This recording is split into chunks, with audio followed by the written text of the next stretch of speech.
త్రేతాయుగమున రాఘవుడే శ్రీగిరికేతను అరుదించి శ్రీశైలేశుని సేవించి అనంత పుణ్యము పొందెనట.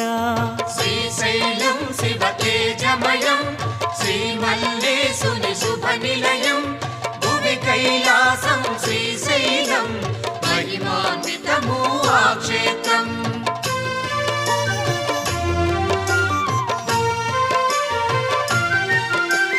పంచపాండవులు శ్రీగిరిలో పంచలింగములు ఏర్పరిచి శ్రీగిరినాథుని కీర్తించి పరమానందం పొందెనట.